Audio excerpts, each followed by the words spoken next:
కడప జిల్లా పులివెందుల మెడికల్ కళాశాలను ఎమ్మెల్సీ రామ్ గోపాల్ రెడ్డి పరిశీలించారు. కేవలం ప్రభుత్వ ఆసుపత్రి భవనాలు మాత్రమే పూర్తయ్యాయి. మెడికల్ కళాశాల భవనాలు, అధ్యాపకుల భవనాలు పెండింగ్లో ఉన్నాయి. పెండింగ్ పనులకు ఇంకా 140 కోట్ల రూపాయలు ఖర్చవుతాయి. భవనాలు, ఇన్ఫ్రాస్ట్రక్చర్ లేకుండా కళాశాల ప్రారంభిస్తే సమస్యలు వస్తాయి. పీపీపీ విధానంలో మెడికల్ కళాశాల నిర్వహిస్తే నష్టమేంటో ప్రతిపక్ష నాయకులు చెప్పాలని రామ్ గోపాల్ రెడ్డి ఎద్దేవా చేశారు. ఈ పరిస్థితులని తెలుసుకున్న తర్వాతే ఎవరైనా నాయకులు మాట్లాడితే బాగుంటుందని ఎమ్మెల్సీ బదులిచ్చారు.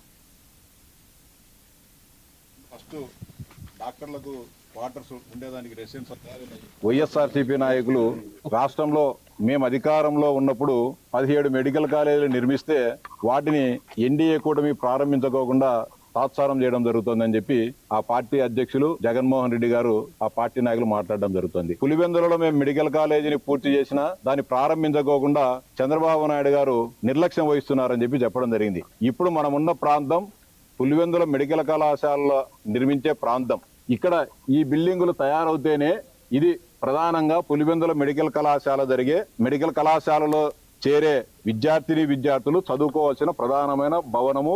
దీంట్లోనే క్లాసులు జరగాల, దీంట్లోనే ల్యాబులు కానీ దీంట్లోనే ఉంటాయి. ఇది ఏమాత్రం కూడా పూర్తి కాకుండానే మీరంతా కూడా మనమేమి కళ్ళ గంతలు కట్టో లేకుంటే వేరే మాయ మచ్చింద్ర చేసి చెప్పడం లే, మీ అందరి సాక్షిగానే చూపిస్తాను. ఈ బిల్డింగులు ఏమన్నా మెడికల్ కళాశాలకు సంబంధించిన బిల్డింగులు ఏమైనా తయారైనాయో మీరు కూడా ఒకసారి చూడాలని చెప్తాను. మీ ద్వారా ఈ రాష్ట్ర ప్రజానీకం కూడా గమనించాలని చెప్పి విజ్ఞప్తి చేస్తాను. 540 కోట్ల రూపాయలతో ఈ భవనాలను 4 సంవత్సరాల కిందట ప్రారంభిస్తే ఆయన అధికారంలో ఉన్న 3 సంవత్సరాల వరకు కూడా ఈ బిల్డింగ్లు పూర్తి చేయకోకుండా నిర్లక్ష్యం చేయడం జరిగింది. ఈయన కట్టాడు 2 బిల్డింగులు, ఎడమ వైపునున్న ఒక 2 బిల్డింగులు అవి హాస్పిటల్, జనరల్ హాస్పిటల్కి సంబంధించిన భవనాలు కట్టడం జరిగింది.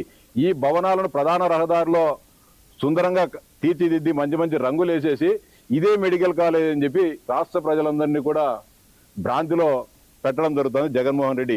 ఈ సందర్భంగా జగన్మోహన్ రెడ్డి గారికి కానీ ఆ పార్టీ నాయకులకు కానీ సవాల్ చేస్తున్నా, మీరు పూర్తయిందని చెప్తున్న మెడికల్ కళాశాల భవనం ఇదా కాదా? దీంట్లోనే తరగతులు నిర్వహించాలా? దీంట్లోనే ల్యాబులు నిర్వహించాలా? కొమరంభీం జిల్లాలోని